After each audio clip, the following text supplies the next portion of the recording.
जिससे अक्सर छात्र दबाव और तनाव भी महसूस करने लगते हैं।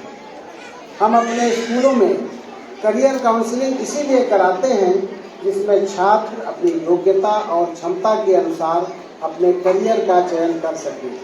सबसे ज़रूरी बात यह है कि छात्रों को अपने करियर निर्णयों को लेने का स्वयं का अधिकार होना चाहिए और हमें बच्चों पर अपने सपनों या उम्मीदों को जबरन नहीं थोपना चाहिए, क्योंकि कभी कभी बच्चे गलत कदम भी उठा लेते हैं।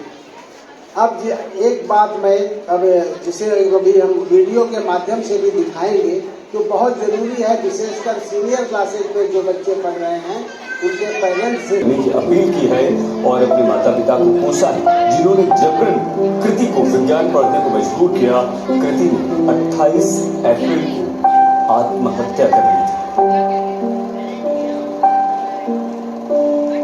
चैलेंज दे रहे ना,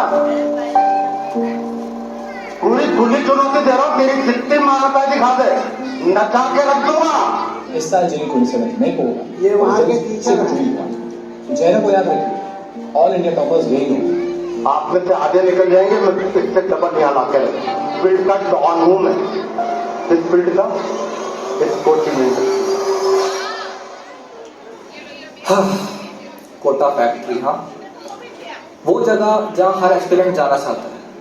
हर एस्पिरेंट को वो चीज़ होती है, वो चीज़ अट्रैक्ट करती है कि मैं यहाँ जाऊँगा तो मेरी एक टॉप रैंक आ जाएगी, मैं सिलेक्शन मेरा हो जाएगा इस एग्जाम में, मैं अच्छे कॉलेज में पहुँच जाऊँगा। कोटा को बहुत करीब से देखा यार मैंने। इतने एक टॉपर स्टूडेंट से लेके, एक एवरेज से लेके, एक सबसे बिगड़ा हुआ बच्चा, सबको मैंने देखा है। और वो ऐसी कौन कौन सी चीज़ें हैं, मिथ्स हैं और रियलिटी है, वो आपसे शेयर करने वाला हूँ। एक एवरेज बंदा जो कि कोटा जाता है, उसकी लाइफ पता है कैसे होती है? जब वो पहले दिन कोटा पहुंचता है और पोस्टर में देखता है कि AIR 1, AIR 2, सोचता है अगला फोटो तो मेरा ही लगने वाला है। यहाँ पर लाखों बच्चे कोटा जाते हैं और उनमें से कुछों को मिलता है टॉप बैच एंड बाकियों को मिलता है लोअर बैच, जिसमें एकदम बेकार टीचर्स होते हैं। उस लेवल के टीचर्स जो आपके गली मोहल्ले और आसपास के कोचिंग इंस्टीट्यूट में मिल जाएंगे। क्या आप उस लिए गए थे कोटा? तो पहला झटका तो वहां लगता है। फिर होता है आपका पहला रिव्यू टेस्ट, दूसरा रिव्यू टेस्ट, तब आपके होश उड़ जाते हैं जब आपकी हजारों में रैंक आती है। 6 महीने बीतते हैं, फिर भी आप सोचते हो नहीं यार अभी बहुत टाइम है, मैं कर लूँगा। 6 महीने बीतते हैं, आपका बैकलॉग होना शुरू हो जाता है। तब आप उस टॉप रैंक से आप आ जाते हो कि यार मेरा 500 1000 के अंदर ही रैंक आ जाए, काफ़ी है यार, ठीक है ना, बस 1000 के अंदर मेरी रैंक आ जाए। उसके बाद में 1 साल बीत जाता है और तब पूरा आपका 11th बर्बाद हो गया रहता है और आप इस कंफ्यूजन में रहते हो कि मैं 11th का बैकलॉग कैसे क्लियर करूं, 12th की तैयारी कैसे शुरू करूं और साथ साथ में रिवीजन कैसे करूं। ठीक है, फिर भी आपको कई लोग आके होप्स दिखाते हैं कि हाँ 1 साल बचा, अभी भी आप बहुत कुछ कर सकते हो। फिर आपका 6 महीना बीत जाता है और फिर आप 1000 रैंक से इसी उम्मीद में आ जाते हो कि मेरा सिलेक्शन हो जाए भाई, उसके अलावा मेरे को कुछ भी नहीं चाहिए।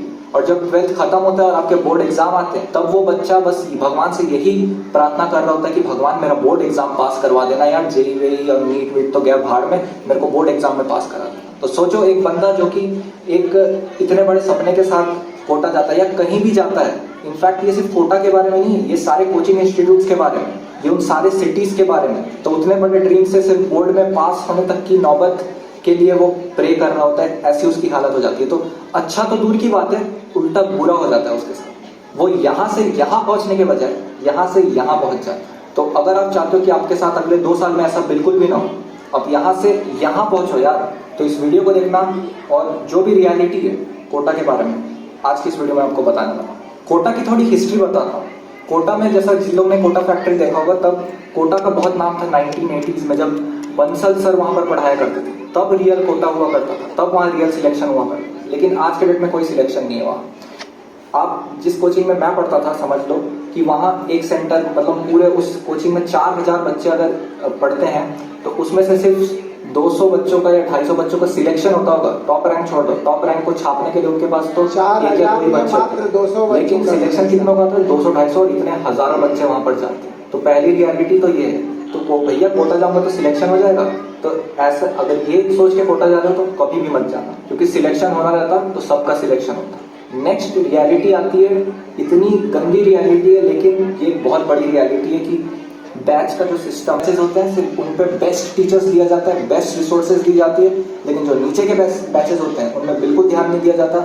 टीचर्स इतने लो क्वालिटी के टीचर्स होते हैं जिन्होंने खुद कभी उस एग्जाम को सामने से देखा तक नहीं, क्रैक तो दूर की बात है, ठीक है, खुद गवर्नमेंट किसी कॉलेज से आके तुमको वहां पर पढ़ाते हो, तो क्या आप लाखों रुपए की फीस दे करके ऐसे टीचर से कोटा में पढ़ने के लिए गए थे? एक सिंपल फॉर्मूला याद रखना जो ये कोचिंग इंस्टीट्यूट फॉलो करते हैं, toppers are there rankers and average students are there bankers.